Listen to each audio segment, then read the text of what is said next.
The loneliest hearts rarely push people away because they hate them. They do it because trusting someone once cost them everything. The first snow of December drifted across the iron gates of Blackthorn Manor, turning the winding driveway into a ribbon of white beneath rows of towering oak trees. The mansion stood above the Hudson Valley like a forgotten castle, its stone walls catching the last blue light before sunset. Every window glowed warm except one. On the third floor, behind heavy velvet curtains, a little girl watched the world without ever opening the glass. 6-year-old Isabella had lived inside the estate for nearly 4 years, yet every nanny hired to care for her had quietly packed their bags before the month ended. Some lasted a week, others barely survived a single afternoon. It wasn't because she screamed or threw tantrums, she simply never spoke, never smiled, never reached for another human hand. She looked through people as though they were shadows passing across a wall. Rumors spread quickly among domestic agencies across New York. The Vampire King's daughter trusted no one.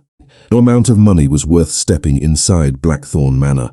Unfortunately for the people telling those stories, there was always someone desperate enough to accept the job.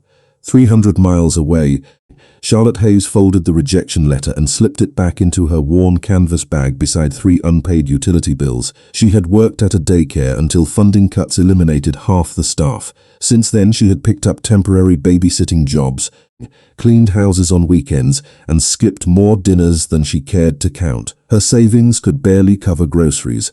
When her phone buzzed with an unknown number, she almost ignored it. "Miss Hayes?" a calm voice asked. "Would you consider a live-in nanny position?"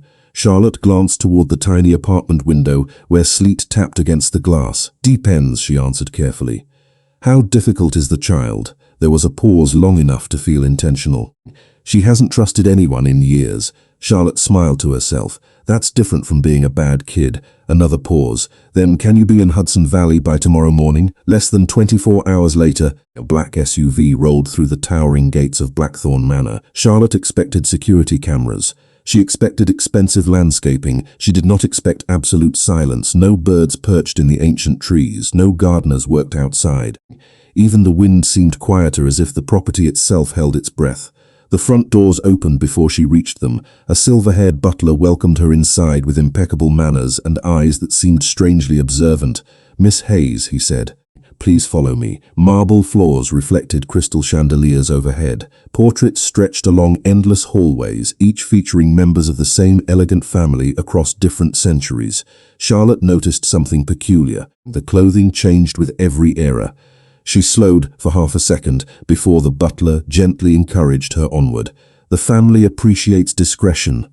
Charlotte nodded, deciding not to ask questions she wasn't prepared to hear answered. She was led into an elegant library where a tall man stood beside an enormous fireplace. He wore a charcoal suit tailored with impossible precision. His dark hair contrasted sharply with skin almost untouched by color. His expression remained unreadable as snowflakes drifted beyond the floor-to-ceiling windows behind him. Charlotte instinctively straightened her posture. Every room seemed to revolve around his quiet presence. "Mr. Romano," the butler announced before silently leaving the room. The man looked toward Charlotte with pale grey eyes that never seemed hurried. "You've read the contract?" he asked. "Yes, most people leave within days. I'm not most people." A faint silence settled between them, not uncomfortable, measured, as though he were evaluating far more than her resume. "My daughter owes you nothing," he finally said. "Not conversation, not affection, not gratitude. Your responsibility is simple. Keep her safe. Respect her bounded. Children usually have reasons for building walls." For the first time, something almost invisible shifted across the man's face. Not a smile, something quieter, recognition perhaps, or surprise. At that exact moment, high above them on the 3rd floor, a tiny hand slowly pulled back the curtain. Small grey eyes watched the unfamiliar nanny step deeper into the estate.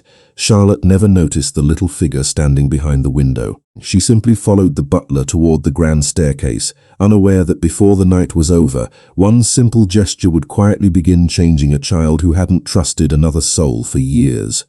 Charlotte followed the butler through corridors that seemed to stretch forever, each one illuminated by soft amber wall sconces that cast long reflections across polished marble. Every room carried the quiet elegance of another century. Antique clocks ticked in perfect rhythm. Massive fireplaces glowed without a single crackle loud enough to disturb the silence. Family portraits watched from dark wooden walls, their painted eyes almost lifelike beneath layers of old varnish. She could not shake the feeling that the house was studying her as carefully as she was studying it. "The young lady keeps a very structured routine," the butler explained as they climbed another staircase. "Breakfast at 8, lessons at 9, reading after lunch. The gardens if she chooses to go outside. She rarely does." Charlotte listened carefully. "Does she like stories?" The older man hesitated before answering. "She used to."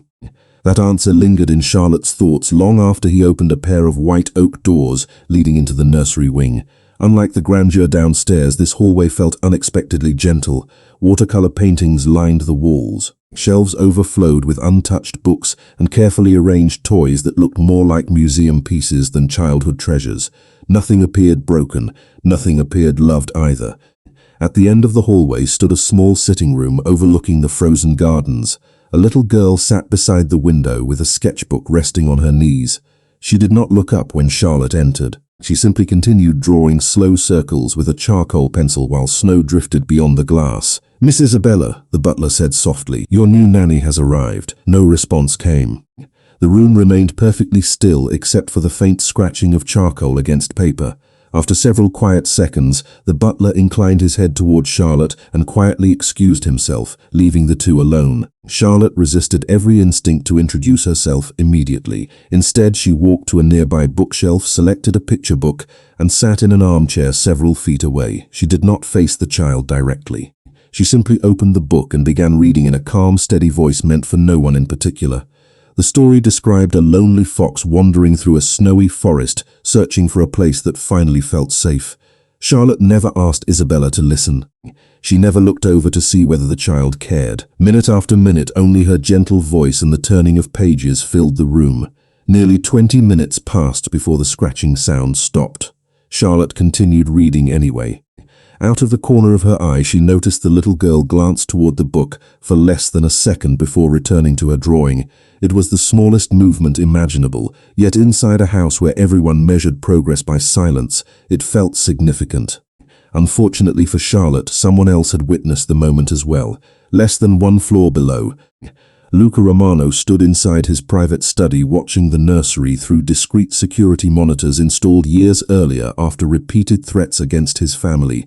He observed without sound as Charlotte respected every boundary his daughter placed between them. She did not force conversation. She did not offer rewards.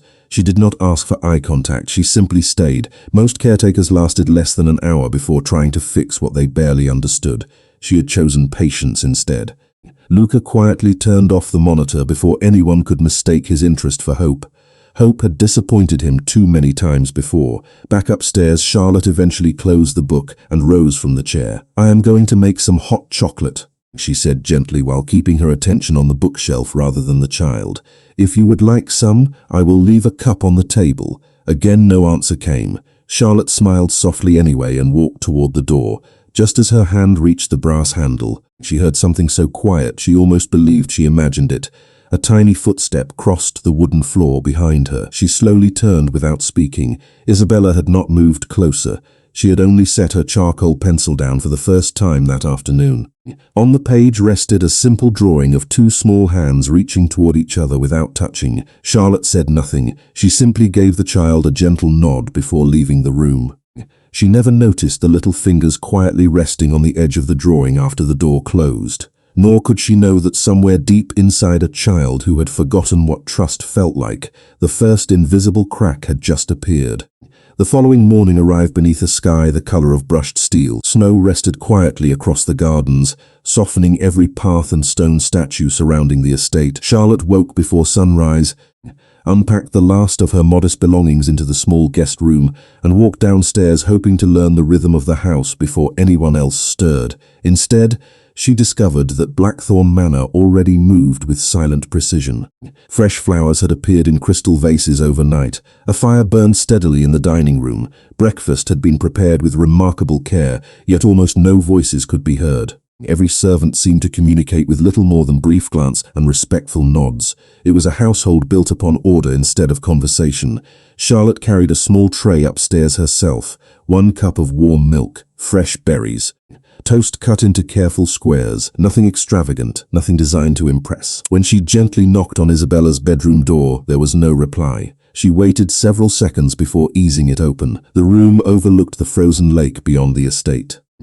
Morning sunlight spilled across shelves lined with dolls that appeared untouched for years. Isabella sat exactly where Charlotte had left her the previous afternoon, this time staring through the window instead of drawing. Charlotte quietly placed the tray on a nearby table. "Breakfast will stay warm for a little while," she said gently. "You do not have to eat now." She turned to leave without expecting an answer. Halfway to the door, she noticed something different. The sketchbook remained open on the chair. Yesterday's drawing of 2 reaching hands had been joined by another image created sometime during the night. Now a narrow bridge stretched between them. Charlotte looked only long enough to appreciate the picture before continuing toward the hallway. She refused to invade the little girl's private world. Behind her, Isabella's eyes briefly followed the departing figure.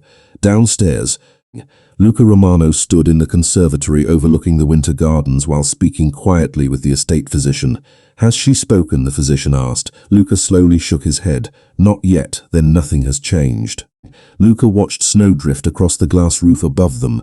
"Something has changed," he answered after a long silence. She drew again. The physician looked surprised. "She stopped doing that months ago." Luca offered no explanation because he did not have one. He only knew that for the first time in years, his daughter's room no longer felt completely frozen. Later that afternoon, Charlotte wandered through the library, searching for books appropriate for a 6-year-old. Most were beautifully illustrated classics. Hidden between 2 oversized history volumes, she discovered a slim journal filled with pressed flowers and handwritten fairy tales copied decades earlier. There was no name inside, only careful handwriting describing courage, forgiveness, and children who found hope in impossible places. She smiled and carried the journal upstairs. Isabella remained near the window, quietly watching snowflakes settle across the stone balcony. Charlotte sat in the same chair as before and began reading another story aloud. This time she noticed something new. Every time a hopeful character appeared, Isabella's fingers unconsciously tightened around the edge of her sweater. Every time a frightening moment passed, those little fingers relaxed again. The child was listening. She simply trusted silence more than words. Charlotte never acknowledged the discovery. She only turned another page and continued reading. Outside, the afternoon slowly faded into blue twilight. Candles were lit throughout the manor, one by one, until golden reflections danced across polished floors. As Charlotte finally closed the journal, a faint sound reached her ears. It was almost too quiet to recognize. One careful footstep, then another. Isabella crossed the room until only a few feet separated them. She never lifted her eyes. She simply placed a tiny folded piece of paper on the arm of Charlotte's chair before quietly returning to the window. Charlotte waited until the child looked away before unfolding it. Inside was a single drawing, a snow-covered bridge, 2 small figures standing on opposite sides, and between them one tiny hand extended just a little farther than it had the day before. Charlotte looked toward Isabella but said nothing. Sometimes the gentlest victories were the ones least disturbed by words. Unfortunately for them both, neither of them realized someone else had noticed the quiet changes unfolding inside the nursery. Hidden among the upper hallway shadows, an elderly housekeeper watched the folded drawing disappear into Charlotte's hands, and the worried expression crossing her face suggested she feared those fragile signs of trust far more than the silence that had filled the manor for years. The folded drawing remained inside Charlotte's sweater pocket throughout the evening, not because she believed it was valuable to anyone else, but because she sensed it represented something fragile that should never be treated carelessly. The manor settled into its nightly silence as snow continued falling beyond the tall windows. Somewhere deep inside the house, an old grandfather clock marked each passing hour, its steady chime echoing through empty hallways like the heartbeat of the estate itself. Charlotte spent the evening organizing Isabella's books, repairing a loose ribbon on one of the forgotten dolls, and placing fresh-colored pencils beside the little girl's sketchbook without mentioning them. She never arranged anything to attract attention. She simply tried to make the room feel a little warmer than it had the day before. The following afternoon brought the first clear sky since her arrival. Pale winter sunlight shimmered across the frozen gardens, transforming every branch into silver lace. Charlotte noticed Isabella lingering by the balcony doors longer than usual. "It is warmer today," she said gently while buttoning her own coat. "I am going to walk in the garden for a few minutes. You are welcome to come if you would like. If not, I will still be here when you decide." Without waiting for an answer, she stepped outside alone. The cold air carried the scent of pine and fresh snow. Footprints formed behind her as she wandered slowly through the winding stone paths, stopping occasionally to admire frost resting on rose bushes asleep beneath winter blankets. She never looked back toward the house. Nearly 5 minutes passed before she heard the quiet click of the balcony door opening. Another minute later came the faint crunch of tiny boots pressing into fresh snow. Charlotte continued walking as though she had noticed nothing. Isabella remained several yards behind, carefully placing each step inside Charlotte's footprints instead of making her own. The distance between them never changed, yet neither turned away. From an upper terrace, Luca watched the unusual procession in complete silence.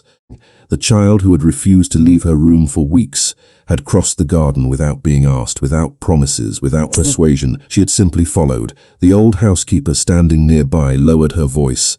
"This is dangerous." Luca did not remove his eyes from the snowy path below. "Why?" "Because she is beginning to need someone again." The answer lingered between them longer than the winter wind.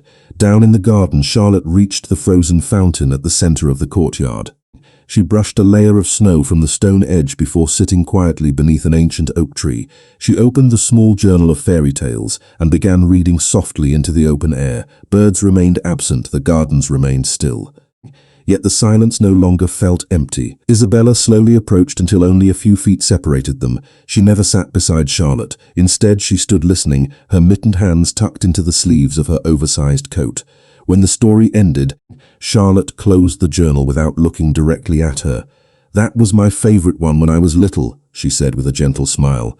"I always wondered whether brave people were born brave or simply chose kindness when they were afraid." She rose and began walking back toward the house. Halfway across the courtyard, she felt the lightest pressure against the sleeve of her coat. She stopped. A tiny hand, hidden inside a thick wool mitten, rested against her arm for only a heartbeat before retreating again. Isabella immediately lowered her eyes, as though uncertain whether she had made a mistake. Charlotte did not reach back. She did not celebrate. She simply slowed her pace until their steps naturally matched. Together they walked through the snow toward the manor without a single word spoken between them. Less than a mile away, hidden beyond the tree line surrounding the estate, another pair of watchful eyes quietly lowered a pair of binoculars.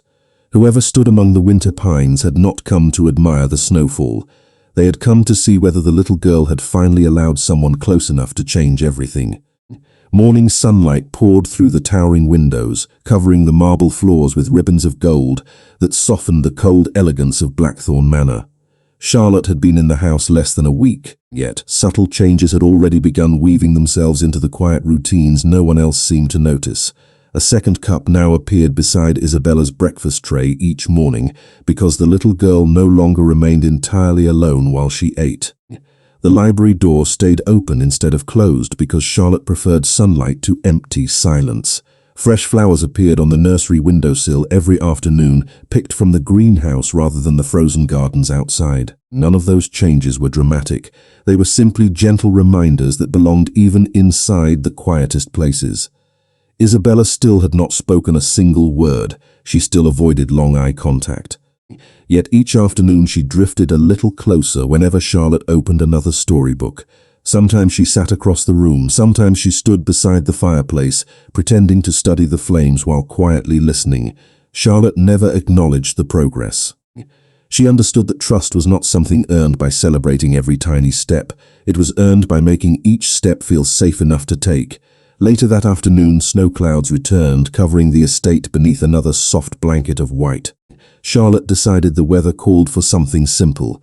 She carried flour, sugar, cinnamon, and apples into the bright kitchen and asked one of the cooks whether she could borrow an empty corner of the large wooden table.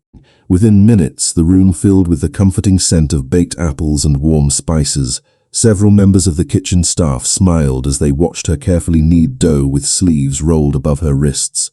Laughter remained rare inside Blackthorn Manor, but that afternoon quiet conversation returned to the kitchen for the first time in months. Upstairs, Isabella noticed the unfamiliar aroma almost immediately. She wandered into the hallway, paused beside the staircase, and slowly followed the sweet smell downstairs without realizing she had left the safety of the nursery by choice. Charlotte noticed the little girl standing silently near the doorway, but continued peeling apples as though nothing unusual had happened. "I always thought cinnamon smelled like winter," she said while arranging slices inside a baking dish. "My grandmother believed every house deserved at least one dessert that reminded people they were home." Isabella remained perfectly still. Charlotte smiled gently toward the pie instead of toward the child. "Would you like to sprinkle the cinnamon?" There was no pressure in her voice, only an invitation. Nearly half a minute passed before tiny footsteps crossed the kitchen floor. Isabella accepted the small glass jar with careful hands. She hesitated, then lightly dusted cinnamon across the apples. The room remained completely silent except for the soft tapping of spice falling onto fruit. No one interrupted the moment. Even the cooks quietly looked away, pretending to remain busy so the child would never feel observed. Unfortunately for Charlotte, another pair of eyes had noticed everything. The elderly housekeeper watched from the hallway, her worried expression growing heavier with every passing day. That evening she approached Luca inside the library where he stood reading beside the fireplace. "Sir," she began carefully, "the young miss is beginning to rely on the new nanny." Luca slowly closed the leather-bound book in his hands. "I know, if history repeats itself," she could not finish the sentence. Luca stared into the fire for a long moment before answering. "History only repeats itself when everyone refuses to change." The housekeeper lowered her eyes but remained unconvinced. Upstairs, Charlotte removed the finished apple pie from the oven and carried 2 small plates into the nursery. She placed one slice on the table near Isabella without asking her to taste it. Then she quietly sat down with her own dessert and opened another fairy tale. Several pages later, she heard the faint scrape of a fork against porcelain. She continued reading without lifting her eyes from the book. When the story finally ended, Charlotte gently closed the worn journal and glanced toward the table. Isabella's plate was empty. Beside it rested a neatly folded napkin. Charlotte unfolded it slowly. Inside was another charcoal drawing. This time the bridge was complete. 2 small figures stood side by side at its center beneath falling snow, and for the first time since Charlotte had arrived, both of them were smiling. What Charlotte did not know was that hidden behind the drawing, almost invisible beneath careful pencil strokes, was a small symbol that someone else inside Blackthorn Manor would recognize immediately, and its appearance would quietly change everything they believed about the little girl's silence. The little charcoal drawing stayed on Charlotte's bedside table long after the candles had been extinguished. She studied the tiny symbol hidden beneath the bridge for only a moment before deciding it must have been another part of Isabella's imagination. She had no reason to believe otherwise. The next morning began with gentle snowfall drifting past the nursery windows. Charlotte found Isabella already awake, sitting beside the glass with her sketchbook closed for the first time since arriving at the manor. Instead of opening another story immediately, Charlotte placed a small wooden puzzle on the rug and quietly sat on the floor across the room. She assembled one corner without saying a word. Minutes passed. Then another piece slid softly across the hardwood floor. Isabella had pushed it toward her without lifting her eyes. Charlotte accepted it with nothing more than a grateful smile. They continued building the picture together from opposite sides until the final piece remained. Charlotte deliberately left it untouched. After a long pause, Isabella crawled closer than ever before and carefully pressed the last piece into place. The completed puzzle revealed a lighthouse standing against a winter sea, its warm light reaching across dark water. Charlotte looked at the picture instead of the little girl. "Every lighthouse waits," she whispered. "It never chases the ships, it simply keeps shining." Isabella remained beside her several seconds longer than usual before quietly returning to the window. Downstairs, the elderly housekeeper carried the folded drawing into Luca Romano's private study. He examined the small symbol hidden beneath the bridge with a calm expression that revealed almost nothing. Only those who had served him for decades could recognize the slight tightening of his jaw. "Where did you find this?" he asked. "Miss Hayes received it yesterday," the housekeeper answered. "She does not seem to realize it is there." Luca traced the faint lines with one fingertip before carefully folding the paper again. "Do not mention this to anyone. Sir, she has not drawn that mark since." The woman stopped herself. Luca slowly looked toward the frost-covered windows. "I remember exactly when she stopped." The conversation ended there. Charlotte knew nothing about it. Her afternoon remained pleasantly ordinary. She and Isabella spent time inside the greenhouse where winter flowers bloomed beneath warm glass ceilings while snow covered the world outside. Charlotte pointed toward bright orchids, tiny white blossoms, and climbing vines, explaining simple facts she remembered from her grandmother's garden. Isabella never answered, but she listened carefully, occasionally touching a flower with surprising gentleness before withdrawing her hand. As they prepared to leave, Charlotte noticed one small white blossom had fallen onto the stone path. She picked it up and tucked it behind her own ear with an exaggerated smile. "Now I look like a walking flower pot." For the first time, Isabella's shoulders moved with the faintest silent laugh. No sound escaped her lips, but the tiny movement was unmistakable. Charlotte pretended not to notice. Some beautiful moments only survived because no one rushed to capture them. Unfortunately for them both, someone else had been watching from beyond the greenhouse windows. Hidden among the snow-covered hedges stood a figure dressed in a dark winter coat, observing the child through the frosted glass before quietly disappearing between the trees. Less than 5 minutes later, estate security reported unusual footprints near the outer garden wall. By the time the guards searched the grounds, fresh snow had already begun covering every trace. That evening, Charlotte returned Isabella to the nursery after dinner. As she reached for the lamp beside the bed, something unexpected happened. Tiny fingers gently wrapped around two of her own. The touch lasted no more than 3 heartbeats before Isabella slowly released her hand and climbed beneath the blankets without speaking. Charlotte simply adjusted the quilt around the little girl's shoulders and wished her good night in the same calm voice she had used every evening. After she quietly closed the bedroom door behind her, she never noticed Isabella reaching beneath her pillow and carefully placing another folded drawing beside the first one, as though she had already begun preparing for something only she seemed to understand. The following morning unfolded beneath a brilliant winter sky that made every snow-covered branch sparkle like crystal beneath the rising sun. Charlotte found Isabella waiting by the nursery window again, but something felt unmistakably different. Instead of holding her sketchbook against her chest, the little girl carried it carefully beneath one arm as though she had already decided it belonged somewhere else. Charlotte smiled without asking questions. She had learned that the quietest choices often revealed the greatest courage. Together they walked downstairs toward the library, where sunlight poured through towering windows and painted long golden patterns across the wooden floor.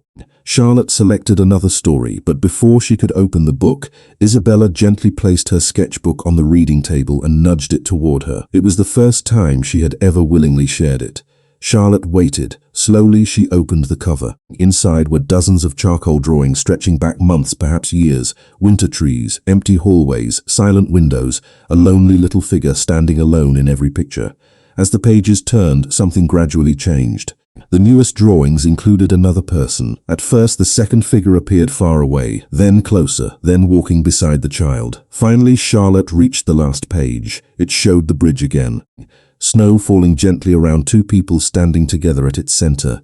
Above them, hidden among the clouds, the same mysterious symbol appeared larger than before. Charlotte studied it for only a moment before closing the book with great care. She never asked what it meant. "Thank you for trusting me with your stories." Isabella looked at her quietly. Then, after several long seconds, she gave the smallest nod Charlotte had ever seen. Less than 1 floor below, Luca Romano stood inside his private office examining an old leather-bound journal that had not been opened in years. Resting beside it lay the folded drawing the housekeeper had recovered. The symbol matched one carefully preserved inside the ancient journal with remarkable precision. The pages described an old family tradition dating back generations. According to those handwritten records, children of the royal bloodline occasionally expressed emotions through symbols long before they could explain them with words. The mark did not predict danger, it recognized sanctuary. It appeared only when the child believed someone had become completely safe. Luca slowly closed the journal. For years physicians, scholars and specialists had searched for explanations behind Isabella's silence. None of them had thought to search the oldest family records. Unfortunately for everyone inside Blackthorn Manor, Someone beyond its walls had been searching those same records for a very different reason. At that exact moment, a black sedan rolled quietly along the country road outside the estate. A well-dressed man studied photographs spread across the passenger seat. Every photograph showed Charlotte walking through the gardens with Isabella. Another showed the little girl stepping inside Charlotte's footprints after the snowfall. The final image captured the brief moment when Isabella's mittened hand had rested against Charlotte's sleeve. The man quietly placed the photographs back into a folder marked with a single handwritten symbol identical to the one hidden inside the child's drawings. He closed the folder without speaking and drove away. Back inside the manor, unaware of any of this, Charlotte suggested spending the afternoon in the music room where an old grand piano overlooked the frozen lake. She gently pressed a single key, allowing one clear note to drift through the quiet room before another followed. She never played a complete melody. She simply created soft spaces between notes, leaving silence room to breathe. Isabella climbed onto the piano bench beside her. Tiny fingers hovered uncertainly above the ivory keys before pressing one gentle note of their own, then another. The sounds were simple, almost hesitant, but together they formed the beginning of something beautiful. Charlotte turned toward the little girl with warm surprise. Before she could say anything, Isabella slowly reached across the piano and slipped her small hand into Charlotte's once again. This time she did not let go after 3 heartbeats. She held on. And from the hallway outside the music room, Luca witnessed the moment with eyes that revealed, for the first time in many years, something even older than hope quietly returning to life. Winter settled gently over Blackthorn Manor as another week slipped quietly into memory. The grand estate no longer felt quite as silent as it once had. Morning routines unfolded with subtle changes that only those paying close attention could recognize. Isabella no longer waited alone beside the nursery window before breakfast. Instead, she paused outside Charlotte's room each morning, never knocking, simply standing there until the door opened, as though she trusted the day could not properly begin without seeing the familiar smile that always greeted her. Charlotte never mentioned the habit. She simply accepted it as naturally as sunrise. That afternoon, a fresh layer of snow covered the frozen lake beyond the manor. Charlotte bundled Isabella into a warm wool coat, buttoned every clasp with patient care, and suggested feeding the swans that gathered near the shoreline whenever the weather allowed. The little girl looked toward the lake, then quietly reached for Charlotte's hand before they stepped outside together. Their footprints stretched across the white landscape like a single winding path. The estate staff watched discreetly through tall windows, exchanging quiet glances that carried equal parts relief and disbelief. Many of them had served the family for decades. None had ever witnessed Isabella willingly seeking another person's hand. The lake shimmered beneath pale winter sunlight. Charlotte scattered handfuls of grain across the snowy bank, while several graceful swans glided toward them through a narrow opening in the ice. Isabella crouched carefully beside her, studying the birds with complete attention. One curious swan drifted close enough to stretch its neck toward the little girl. Charlotte remained perfectly still, allowing Isabella to decide what happened next. After several long seconds, a tiny mittened hand slowly extended with another handful of grain. The swan accepted it calmly before drifting away again. Isabella looked after the bird, and although no sound escaped her lips, her eyes carried a quiet wonder Charlotte had never seen before. Sometimes trust begins with the smallest step. Charlotte said softly while watching the lake instead of the child. No one rushed that swan. It came because it felt safe. Isabella lowered her gaze to the snow, her fingers tightening gently around Charlotte's glove. Less than 50 yards away, Luca observed them from the stone terrace outside the manor. He remained hidden behind the columns, unwilling to interrupt a moment that felt far too delicate.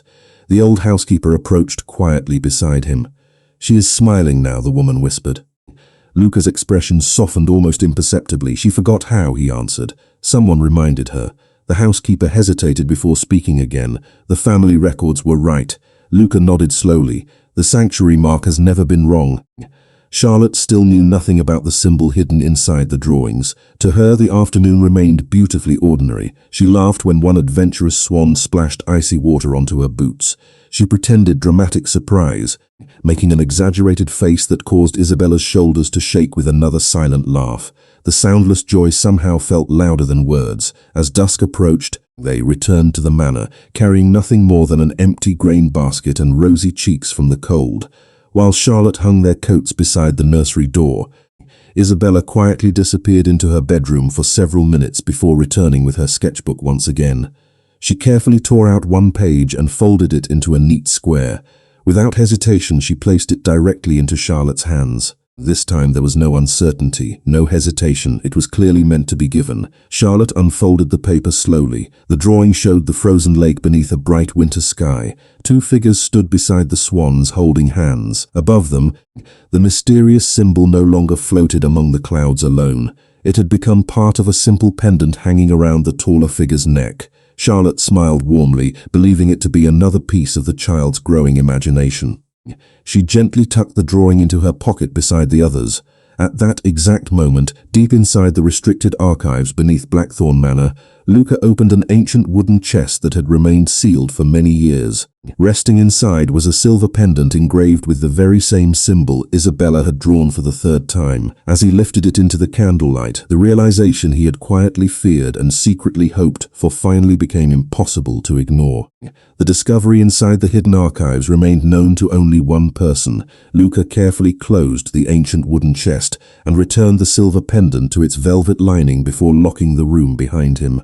The symbol engraved upon the pendant had not appeared in the family for generations. According to the oldest records, it was never chosen. It revealed itself only through the eyes of a child who had finally found someone worthy of complete trust. The realization should have brought him peace. Instead, it filled him with quiet responsibility. If the old writings were true, protecting Charlotte had become just as important as protecting his daughter. Upstairs, life continued without the slightest awareness of the history quietly unfolding beneath the manor. Charlotte spent the morning helping Isabella arrange colored paper into delicate snowflakes that soon decorated the nursery windows.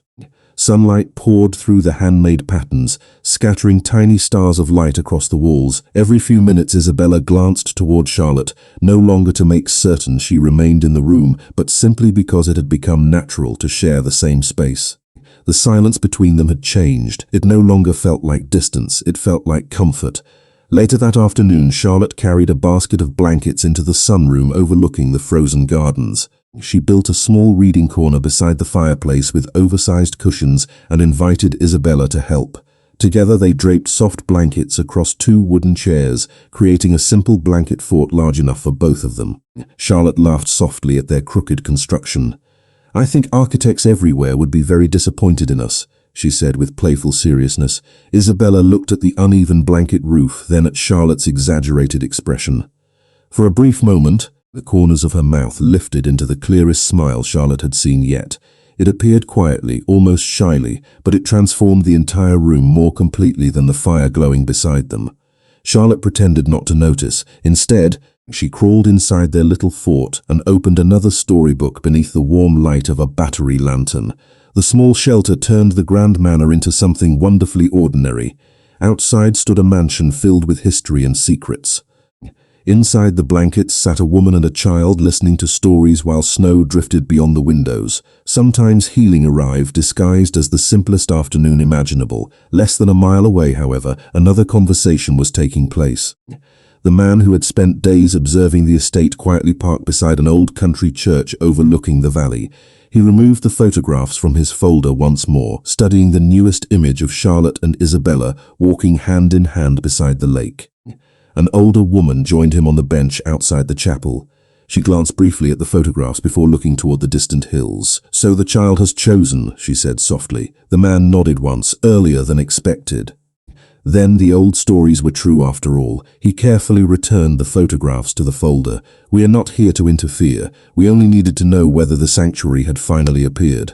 They left moments later, disappearing without ever approaching the manor itself. Back at Blackthorn Manor, evening settled gently across the estate. Charlotte tucked another log into the fireplace before helping Isabella organize the growing collection of drawings. As she stacked the pages neatly together, one folded sheet slipped onto the floor. Charlotte picked it up, intending only to place it back inside the sketchbook. The paper accidentally unfolded in her hands. It was different from every drawing before it. Instead of bridges or snowy landscapes, it showed a tall man standing several steps behind a little girl while watching her from a respectful distance. Beside them stood another figure with long hair holding the child's hand. Above all three floated the familiar symbol. Charlotte smiled softly. "Your father loves you very much," she whispered without expecting any reply. Isabella looked from the drawing to Charlotte, then slowly toward the closed bedroom door, as though considering something important. At that exact moment, footsteps approached from the hallway outside. The door opened quietly, and Luca appeared carrying a small velvet box in one hand. His calm expression remained unchanged, but the decision reflected in his pale grey eyes suggested that after years of guarding an old family tradition in silence, he was finally ready to reveal the first piece of its truth. The velvet box rested quietly in Luca's hands as warm firelight danced across the nursery walls. Charlotte looked from the box to Isabella and then back again, uncertain why such an ordinary object suddenly made the room feel so still. Luca stepped forward with the calm confidence of someone carrying far more than polished silver. He opened the lid slowly. Nestled inside dark blue velvet lay a delicate pendant attached to a fine silver chain. Its design was simple, elegant, and unmistakable. It carried the very same symbol Isabella had hidden inside every recent drawing. Charlotte recognized it immediately. "She has been drawing this for days," she said softly. Luca nodded. "Long before you arrived, she had not drawn anything at all." He lifted the pendant carefully into the light. "This symbol belongs to my family. It has existed longer than anyone living inside this house." Charlotte studied the graceful curves engraved into the silver. "What does it mean?" Luca remained silent for a moment before answering. "It has never represented power. It has never represented authority. It represents sanctuary." Charlotte looked toward Isabella, who quietly watched the conversation while sitting beside the window. "According to our oldest family records," Luca continued, "children in my bloodline sometimes reveal this mark before they have the words to explain what they feel. It appears only when they believe someone has become completely safe." Charlotte instinctively lowered her eyes toward the pendant again. "You mean," Luca finished the thought gently, "my daughter believes you are the first person she has trusted without fear in many years." The words settled into the room with surprising gentleness. Charlotte never imagined that simple bedtime stories shared, walks through the snow, homemade pie, and patient silence could carry such meaning. She shook her head almost apologetically. "I only treated her like a child who deserved time." Luca offered the faintest smile. "That is precisely what everyone else forgot to do." Isabella slowly climbed down from her chair and crossed the room. She stopped beside Charlotte, looking first at the pendant and then at the drawing still resting on the table. Without hesitation, she placed one small hand over Charlotte's fingers.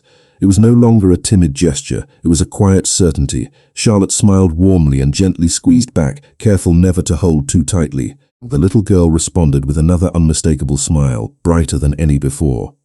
Less than a month earlier, that same room had been filled with silence so heavy even experienced caregivers had found it unbearable. Now warmth seemed to linger naturally within its walls. Over the following days, the changes became impossible for the household to ignore. Isabella began joining Charlotte in the library each afternoon without invitation. She spent longer hours in the gardens despite the cold. She listened to music, helped prepare simple meals in the kitchen, and occasionally tugged softly at Charlotte's sleeve whenever she wished to share another drawing. She still spoke no words, but no one questioned whether she was communicating anymore. She had simply chosen another language until her heart felt ready for the first one. The servants smiled more often. The fireplaces seemed warmer. Even the endless hallways felt less imposing beneath the afternoon sunlight. Unfortunately for Charlotte, she still knew nothing about the visitors who had quietly observed the estate from afar. One crisp morning, Luca invited her into the conservatory overlooking the frozen gardens. Steam rose from 2 untouched cups of tea resting between them. "There is something else you deserve to know," he said calmly. Charlotte looked toward him with quiet curiosity. "The people who were watching the estate are not enemies." She blinked in surprise. "You knew from the beginning." He folded his hands together. "They belong to families who have protected ours for generations. They were never watching you because they feared you. They were watching because they hoped the old tradition might finally return." Charlotte exhaled slowly, relief replacing uncertainty. "So it is over?" Luca glanced through the glass toward Isabella building a tiny snowman outside with 2 gardeners. "The waiting is over," he answered. "The responsibility begins now." Charlotte followed his gaze and watched the little girl wave happily toward the window before returning to her snowy masterpiece. For the first time since arriving at Blackthorn Manor, Charlotte realized she was no longer simply caring for a lonely child. She had quietly become part of the place that child finally called home. Winter slowly gave way to the first quiet hints of spring. Snowbanks along the garden paths melted into clear streams that carried reflections of blue skies across the estate. Blackthorn Manor seemed to breathe differently now. Curtains remained open longer each morning. Fresh flowers replaced evergreen branches inside the hallways. Laughter, once almost unimaginable within those stone walls, appeared in small, unexpected moments. Charlotte noticed it first among the staff. Servants who had once spoken only when necessary now paused to exchange stories over morning coffee. The gardeners proudly showed Isabella the first crocuses pushing through the thawing earth. Even the old housekeeper, whose face had carried years of quiet concern, found herself smiling whenever the little girl wandered through the corridors with a sketchbook tucked beneath one arm and Charlotte walking beside her. The greatest change, however, came not through words but through ordinary routines. Isabella no longer waited to be invited downstairs. Each morning she walked directly to the breakfast room, found Charlotte, and slipped naturally into the chair beside her. During afternoons she reached for books before Charlotte suggested reading. During evening walks she no longer hesitated before placing her small hand inside Charlotte's. What had once required patience had quietly become habit. Luca observed those moments from a respectful distance, never interrupting them unless necessary.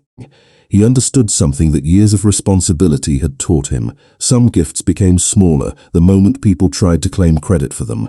One bright Saturday afternoon, Charlotte suggested planting a small flower bed beside the greenhouse. The ground had finally softened enough for spring bulbs.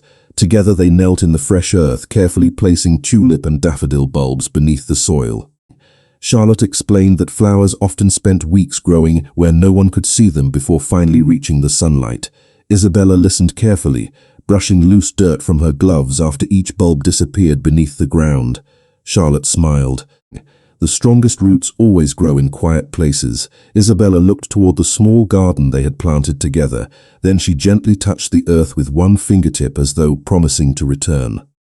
From the conservatory window, Luca watched them with calm satisfaction, stepped beside him carrying a silver tray with afternoon tea. "She has changed the child," the woman whispered. Luca slowly shook his head. "No," he answered gently.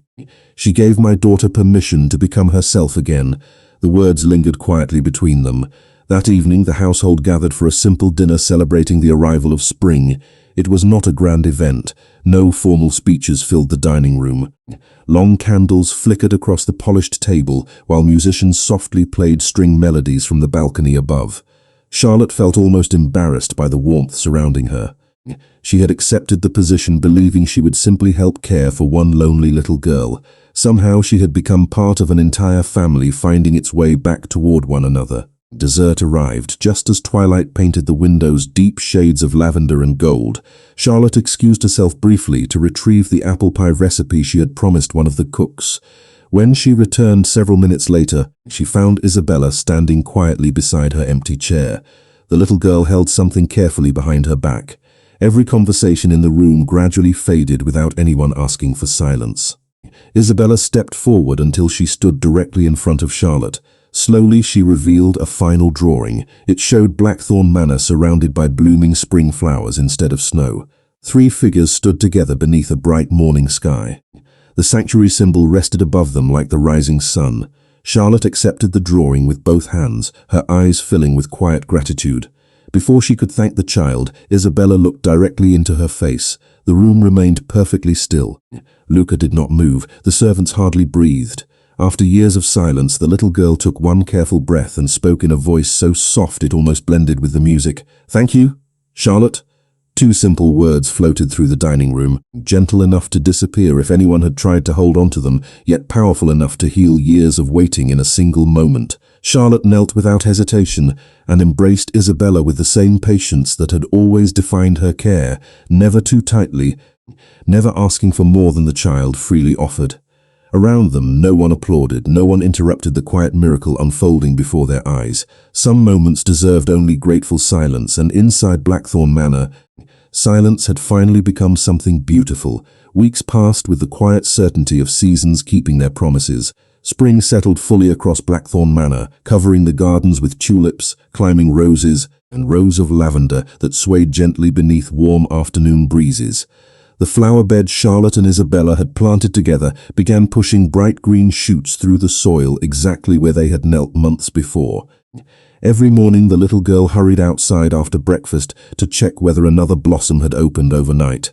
Charlotte always followed a few steps behind, carrying a small watering can that Isabella insisted on filling herself. Neither of them realized the garden had quietly become a reflection of everything they had built together. It had started beneath cold ground where nothing appeared alive, yet patience had transformed it into something beautiful. The entire household seemed lighter now. The cooks experimented with fresh recipes from the greenhouse. The gardeners proudly invited Isabella to release butterflies that had emerged inside the conservatory. The musicians played cheerful melodies during dinner instead of solemn classical arrangements. Even visitors who occasionally arrived for quiet family meetings remarked that the manor no longer felt like a lonely fortress hidden above the valley. It felt like a home. Charlotte never accepted praise comfortably whenever someone thanked her for the changes. She always answered the same way. Children grow when they feel safe enough to bloom. Luca heard those words more than once, and each time they reminded him that true strength rarely announced itself. It simply changed lives without asking to be noticed. One peaceful afternoon he invited Charlotte to walk through the oldest section of the estate where towering oak trees shaded a stone path leading toward a small memorial garden. Unlike the formal landscaping surrounding the mansion, this place felt deeply personal. Wind chimes moved gently among flowering dogwoods while birds nested safely in branches overhead. At the center stood a simple stone bench facing a quiet reflecting pool. Luca stopped there and looked across the water before speaking. "For many years I believed I could solve every problem by protecting my daughter from the world," he said calmly. "I built walls, hired experts, and searched for answers everywhere except the one place that mattered." Charlotte remained silent, allowing him the space to continue. She did not need a perfect guardian, he said. She needed someone willing to sit beside her until she found her own courage. Charlotte smiled softly. She carried that courage all along. She only needed someone who believed it was still there. Luca nodded with quiet gratitude. "Thank you for believing before anyone else did." The words were simple, but they carried the weight of years spent hoping for a different future. When they returned toward the manor, Isabella came running across the lawn with unusual excitement shining across her face. She carried a tiny bouquet gathered from the first flowers blooming in the garden they had planted together. Without hesitation, she handed the bouquet to Charlotte before wrapping both arms around her waist. It was the first embrace the child had ever initiated completely on her own. Charlotte gently rested one hand across the little girl's back, careful as always to let Isabella decide how long the hug would last. This time it lingered. Sunlight filtered through the flowering trees while warm spring air carried the scent of fresh earth and blossoms across the estate. Several members of the household paused quietly on the front steps, smiling as they watched the simple moment unfold. No one interrupted it, no one needed to. The greatest victories rarely arrived with applause. They revealed themselves in ordinary gestures that once seemed impossible. Later that evening, Charlotte placed the fresh bouquet inside a small glass vase on the nursery windowsill. Beside it, she arranged every drawing Isabella had ever given her, from the first bridge reaching across empty space to the newest picture filled with flowers, sunlight, and smiling faces. Looking across them together, she finally understood that each drawing had never been about imaginary places. They had been a map leading one lonely child back toward trust, one quiet day at a time. Outside the open window, the gentle breeze carried the sound of laughter rising from the gardens below, and for the first time in many years, Blackthorn Manor answered that laughter with a peace that felt lasting. Summer arrived quietly, painting Blackthorn Manor in deep shades of green while sunlight lingered across the gardens long after dinner. The flower bed that Charlotte and Isabella had planted together months earlier now overflowed with brilliant blossoms, each one standing as a gentle reminder that the most beautiful things often spent their earliest days hidden beneath cold ground. Life inside the estate had settled into a peaceful rhythm no one had dared imagine before Charlotte crossed the front gates. Mornings began with breakfast shared beside open windows. Afternoons belonged to books beneath the old oak trees, walks through the gardens, and simple conversations that no longer felt extraordinary because they had become wonderfully ordinary. Isabella spoke more often now, never loudly and never for attention, but with the quiet confidence of a child who no longer feared that her voice would disappear into empty silence. Sometimes she asked Charlotte to read another chapter before bedtime. Sometimes she pointed excitedly toward butterflies dancing above the lavender fields. Sometimes she simply whispered, "Look," whenever she discovered another flower blooming where they had planted one together. Every word felt like another window opening inside a home that had once forgotten sunlight. One warm evening, the household gathered on the western lawn to celebrate the first full bloom of the memorial garden. Long wooden tables were decorated with wildflowers collected from the estate. Soft lanterns swayed beneath ancient oak branches, while musicians played gentle melodies that drifted across the valley. The celebration was modest, exactly as Luca preferred. He believed gratitude was strongest when it did not compete with grandeur. As twilight settled over the gardens, he rose from his chair and quietly lifted a crystal glass. Every conversation faded. "There was a time," he began calmly, "when I believed protecting my family meant building higher walls. I was wrong." His eyes rested briefly on Isabella before turning towards Charlotte. "Homes are not healed by stronger walls. They are healed by people brave enough to walk through the front door carrying kindness instead of fear." The words settled gently over everyone gathered there. Charlotte lowered her eyes with quiet humility, never comfortable standing at the center of anyone's praise. Isabella slipped her small hand into Charlotte's once again, smiling with complete certainty. No hesitation remained, no invisible distance separated them anymore. After dinner, the little girl quietly disappeared into the house for several minutes before returning with a familiar sketchbook tucked beneath her arm. She walked to the center of the garden where everyone could see her and carefully removed one final drawing. Instead of handing it only to Charlotte, she turned it outward so the entire household could see. It showed the great stone manor beneath a bright summer sky. The windows glowed warmly, flowers surrounded every path. 3 figures stood together in front of the entrance holding hands. Above them, the sanctuary symbol no longer floated in the clouds. It had become part of the sunlight itself, shining gently over the home below. Across the bottom of the page, written carefully in a child's neat handwriting, appeared 6 simple words. "Home is where hearts feel safe." Charlotte felt tears gathering despite her smile. She knelt beside Isabella and embraced her gently while the little girl rested her head against Charlotte's shoulder without the slightest trace of fear. Nearby, Luca watched the moment with quiet peace reflected across his face. He no longer saw a lonely daughter waiting behind closed curtains or a desperate young woman searching for work. He saw a family restored not through miracles or impossible power, but through patience, compassion, and the courage to remain present when leaving would have been easier. As the evening faded into a sky filled with quiet stars, lantern light shimmered across the reflecting pool where months earlier Luca had admitted that walls could never replace love. Gentle laughter floated through the gardens while warm summer air carried the scent of blooming roses across the estate. High above them, the 3rd-floor nursery window remained open to the night, no longer hiding a lonely child watching the world from behind heavy curtains. Instead, it welcomed fresh air, soft music, and the promise of another peaceful morning. And if anyone had returned to the manor after all those seasons, they would have found the opening image transformed forever. The little girl who once stood alone behind cold glass now stood barefoot among flowers, one hand resting confidently in Charlotte's, the other reaching toward her father as sunlight filled the place where silence had once lived, proving that the strongest sanctuary was never built from stone, but from the quiet courage of a heart willing to trust again.